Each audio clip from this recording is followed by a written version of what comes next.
네, 육가는 하나님 예수님에 이어서 이제 저희 교재 받아가요. 성령님에 대해서 우리가 한번 배워보도록 하겠습니다. 육가의 핵심 내용은 이렇게 세 가지로 이어지게 됩니다. 첫 번째, 성령님이 누구시냐라는 것을 이제 저희가 배워야 되는데요. 성령님은 바로 보혜사라는 단어로 저희가 설명을 할 수 있습니다.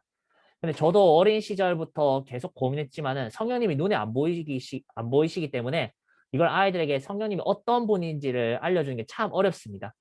근데 이제 성령님을 이미지로 보여준다기보다는 저희가 아이스 브레이크에도 있지만은 성령님과 인격적으로 만난 경험을 아이들에게 가르쳐 주는 게, 아, 성령님은 내 안에서 이렇게 역사하시는 분이구나. 내 삶에 이렇게 다가오시는 분이구나. 라는 것을 저희가 알 수가 있습니다. 그래서 성령님은 보혜사이시다라고 할 때 포인트는 첫 번째는 바로 말씀으로 옵니다. 성령님 우리의 삶에 뭐 옥하는 목사님도 교재에 그렇게 쓰셨지만 감동과 감화 이런 부분도 있겠지만은 현실적으로 우리 아이들에게 가장 논리적으로 가르쳐 줄 수 있는 부분은 바로 말씀입니다. 성령님이 우리의 삶에 찾아와 주시고 우리의 삶에 성령님이 어떠한 분이신지 가르쳐 주는 가장 중요한 수단은 바로 말씀이고, 그렇기 때문에 성령님을 우리가 보혜사라고도 부르지만은 다른 말로 진리의 영이라고 말씀을 하고 있습니다. 그래서 이 첫 번째 말씀이라는 툴, 이 말씀이라는 도구를 가지고 성령님은 우리에게 조언을 해주십니다. 우리의 마음 가운데 말씀을 생각나게 해주시고 말씀을 가르쳐 주심으로써 이 말씀대로 살아갈 때 우리의 삶의 문제들과 어려움을 도와주시는 분이라는 거죠. 그리고 또 그 말씀으로 우리의 삶에 결국에는 동행하는 것을 우리는 느끼게 될 수 있습니다. 예를 들면 이제 저는 제가 느꼈을 때는 제가 이제 고등학교 2학년 때 산상수훈을 이제 외우고 있었던 중이었어요. 산상수훈을 외우고 있었는데 그 구절에 보면은 재물을 드리러 가다가 형제에게 원망 들을 만한 일이 생각이 나거든. 형제와 먼저 화목한 다음에 예물을 드려라는 그 구절이 있습니다. 근데 어느 날 이제 버스 타고 그 구절을 이제 외울 순서가 돼서 외우고 있는데 그 구절 딱 외우는 순간 어떤 친구의 얼굴이 딱 생각이 나는 거예요. 그 구절을 읽으면서 계속해서 누군가에게 내가 먼저 용서를 구하고 사과를 하지 않으면은 하나님이 내 삶을 기뻐하시지 않겠구나라는 생각을 하게 되었습니다. 그 경험을 가지고 나서 나중에 이제 성령님에 대해서 배우고 난 뒤에, 아, 이러한 경험이 성령님이 말씀으로 내 삶에 역사하시는 거구나.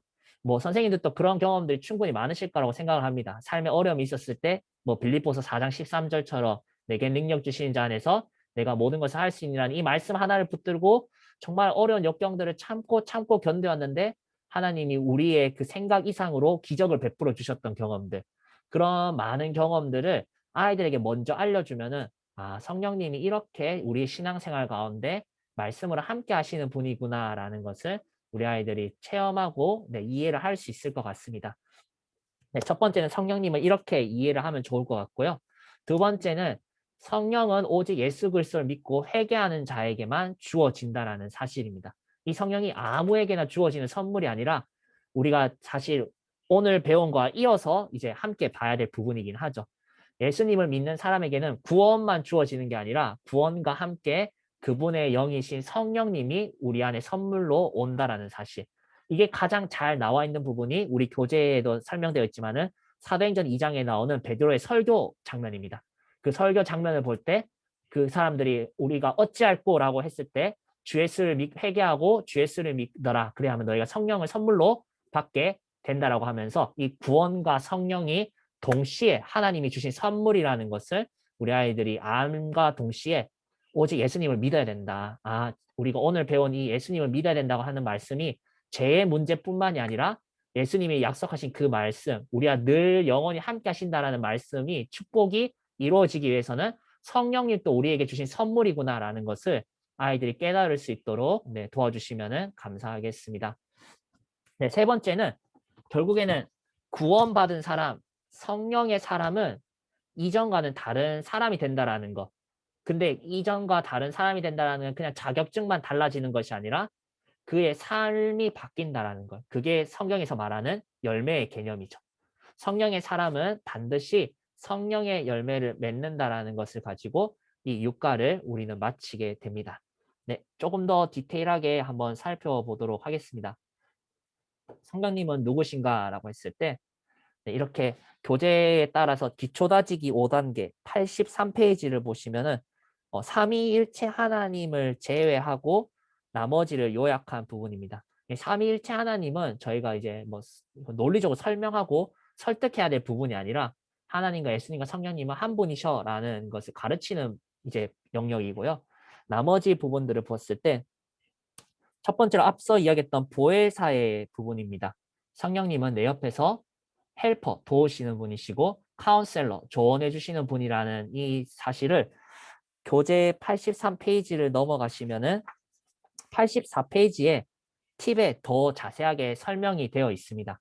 네, 혹시 찾으셨나요? 84페이지 팁에 보시면은 네, 더 상세하게 적혀져 있습니다.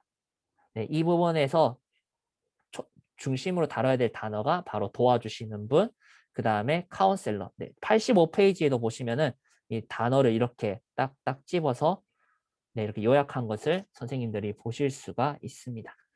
네, 다시 한번 더 앞으로 넘어가도록 하겠습니다. 83페이지로 넘어가서 기초다지기 네, 스텝 3번에 해당하는 지적인 성령님, 성령 하나님, 진리의 영이라고 할 수 있는 분이죠. 앞서 이야기했듯이 성령님은 우리의 삶 가운데 때로는 감동과 때로는 불일 듯한 네, 뜨거움도 주시지만은 가장 우리가 많이 체험하고 이해할 수 있는 부분은 바로 이 진리, 말씀이라는 사실입니다. 예, 그렇기 때문에 우리가 아이들에게 꼭 성령님을 가르칠 때 이 말씀과 연결해서 가르치는 것이 중요하다는 사실을 선생님들이 다시 한 번 더 기억해 주셨으면 좋겠습니다. 자, 그리고 마지막으로 이제 스텝 2번과 스텝 4번을 보시면은 성령님은 말씀을 우리의 삶에 찾아오시는 분이기 때문에 아이들에게 어려울 수 있지만 인격적인 분이십니다. 그리고 우리의 슬픔과 우리의 탄식에 공감을 하시는 분이라고 성경에 분명히 나와 있습니다. 그냥 말씀을 가르치는 로봇과 같은 존재가 아니라 우리에게 뭐 필요한 말씀을 그냥 마치 컴퓨터와 같이 검색하면 나오는 그러한 분이 아니라 우리의 감정, 우리의 슬픔, 기쁨, 우리의 희노애락들에 같이 함께 하시며 심지어 우리가 탄식할 때 우리를 위해서 기도해 주시는 우리를 아끼고 사랑해 주시는 인격적인 분이라는 사실을 우리 선생님께서 학생들에게 잘 가르쳐 주셨으면 좋겠습니다. 네, 이렇게 해서 저희가 한번 넘어가도록 하겠습니다.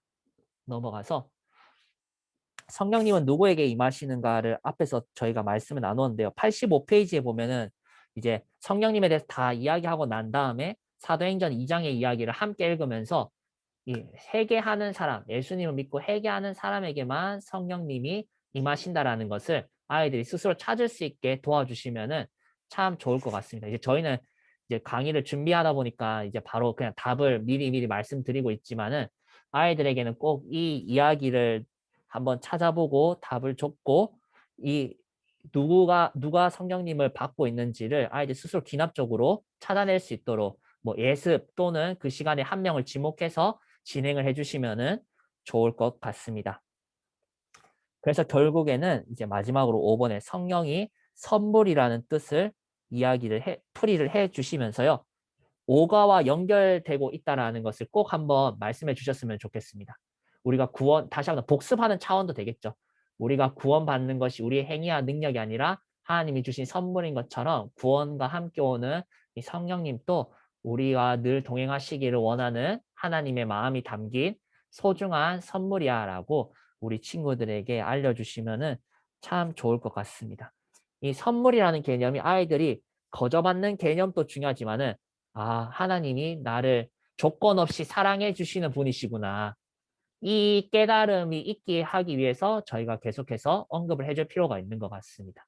선물이 막상 우리가 항상 뭐 장난감이나 내가 원했던 선물을 받는 것처럼 하는 게 아니라 이 값없이 준다라는 걸 통해서 하나님이 얼마나 나를 사랑하시는지 또 반대로는 내가 이 값없는 은혜를 받은 빚진 자임을 우리한테 거기까지 더 성숙하게 나가면은 네, 참 좋겠지만 어쨌든 이 값없다라는 이 표현을 통해서 하나님이 얼마나 조건 없이 나를 사랑하시는지를 한 번 더 가르쳐 주시면은 네, 좋을 것 같습니다.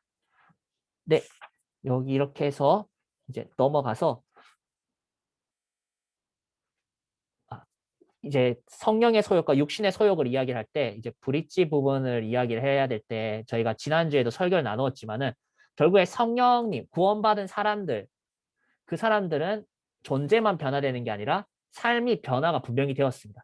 앞서 우리가 사도행전 2장을 이야기를 했기 때문에 사도행전 2장과 42절에서 47절에 나온 초대교회의 세상과는 다른 모습을 아이들에게 이야기를 해주시면서 이 사람들처럼 우리도 예수님의 제자로서 교회로서 성령님이 우리 안에 있는 성령님을 통해서 삶의 변화가 일어나야 돼라고 하면서 이 삶의 변화가 일어난다는 게 어떤 거일까? 이제 구체적으로 함께 살펴보자고 이야기를 하시면서 이제 갈라디아서 5장 말씀으로 넘어가도 좋을 것 같습니다. 자, 넘어가 보겠습니다. 성령의 사랑과 성령의 열매입니다. 성령의 소욕과 육신의 소욕은 우리 안에서 늘 충돌합니다. 사도 바울도 로마서 7장 마지막 부분에 고백했듯이 공고한 사람이라고 고백하며 이 사망의 몸에서 누가 나를 건져내랴라고 이야기를 하면서 내 안에서 죄와 사망의 법과 성령의 법이 충돌하고 있다라고 사도 바울도 분명히 이야기를 했습니다. 첫 번째로 보실 것은 성령의 사람과 육신의 사람은 생각 자체가 다르다라는 것입니다.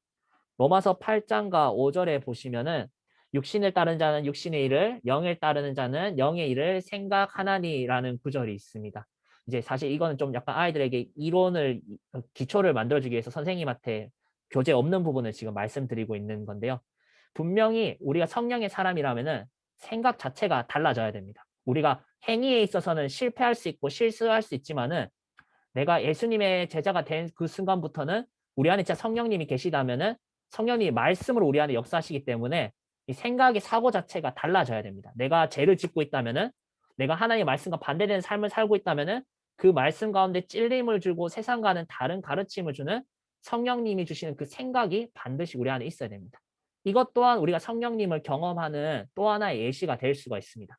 내가 이전에는 뭐 원수를 사랑하지 않았고 내가 말씀대로 사는 것이 굉장히 거부스럽고 예배를 드리는 것이 당연히 드려야 되는 것이 아니라고 생각했는데 어느 순간 내 마음 가운데 그것이 찔림이 되고 내가 이렇게 살면 안 된다라고 생각이 변화되어지고 말씀에 맞추어서 자신의 삶을 되돌아보는 것.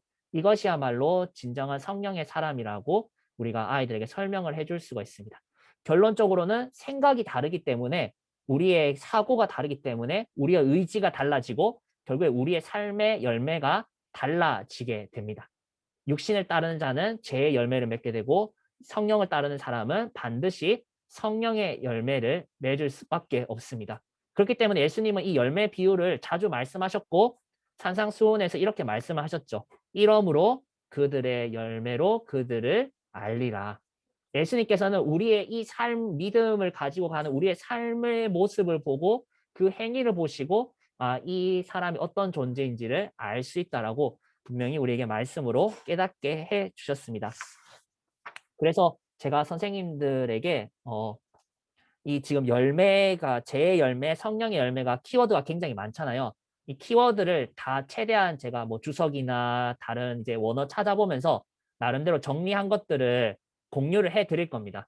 왜냐하면 저희가 직접 봐도 이 단어가 국어 사전에 나오는 그 뜻 그대로인지 아니면 하나님의 관점에서 봤을 때 어떠한 죄의 문제인지를 저희도 어렵다면은 아이들도 당연히 어렵겠죠.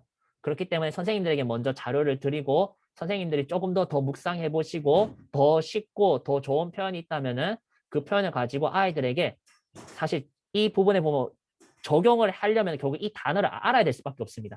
내 죄가 무엇인지 나는 이러한 죄를 짓는데 이 죄가 이러한 것이구나라는 것을 명확하고 클리어하게 알려면은 단어의 의미를 알아야 되기 때문에 선생님들이 제가 나눠드린 자료를 보고 먼저 숙지를 하시고 필요하다면 아이들과 공유까지 하시면서 아이들이 내가 이러한 죄의 열매를 맺고 있었구나.